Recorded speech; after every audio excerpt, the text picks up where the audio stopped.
قال النبی صلی اللہ علیہ وسلم الکیس من دان نفسہ وعمل لما بعد الموت والعاجز من اتبع نفسہ وواہ وتمنى علی اللہ کما قال علیہ الصلوۃ والسلام۔ پیارے آقا کریم صلی اللہ علیہ وسلم کا فرمان ہے کہ عقل مند اور دانا وہ انسان ہے جو اپنی نفسانی خواہشات کو اپنے کنٹرول میں کرتا ہے اور مرنے کے بعد آنے والی زندگی کے بارے میں اچھے اعمال کا ذخیرہ اپنے پاس رکھتا ہے۔ عاجز اور بیوقوف اور ناداں انسان وہ ہے کہ جو اپنی ہر خواہش پوری کرتا ہے اور نفسانی خواہشات کی پیروی کرتا ہے اور اللہ پہ بڑی بڑی امیدیں لگاتا ہے۔ آج ہم یہاں کھڑے ہیں قبرستان میں، اور یہ قبرستان کا یہ منظر ہمیں دعوت فکر دے رہا ہے کہ جس طرح ہمارے بڑے بزرگ یہاں سے دنیا سے چلے گئے ہیں، ان کے مرنے کے بعد ان کو وہی اعمال کام آئیں گے جو دنیا میں انہوں نے کیے ہیں۔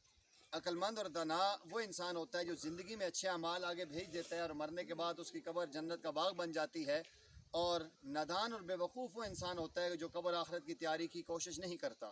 اس لیے فرمایا کہ الموت کرح کل نفس شاربوہا، کہ موت ایسا پیالہ ہے کہ ہر انسان نے پینا ہے، والقبر باب کل نفس داخلوہا، اور قبر ایسا دروازہ جس سے ہر انسان نے داخل ہونا ہے۔ اس لیے آج میں اور آپ اور تمام ناظرین اور سامعین اس بات کا عزم کریں، ہم نے دنیا میں رہتے ہوئے آخرت کی تیاری کرنی ہے، اس لیے کہ اعمل دنیا بقدر ما بقاک فیہا، دنیا کے لیے اتنا عمل کرو جتنا تم نے یہاں رہنا ہے، وعمل للآخرۃ بقدر ما بقاک فیہا، اور آخرت کے لیے اتنے اعمال کرو جتنا تم نے وہاں رہنا ہے۔ دنیا میں لاکھوں کروڑوں انسان آئے ہیں، جا چکے ہیں، جو جا جاتا ہے چلا جاتا ہے، واپس نہیں آ سکتا۔ اس لیے موت سے کس کی دستگاری ہے؟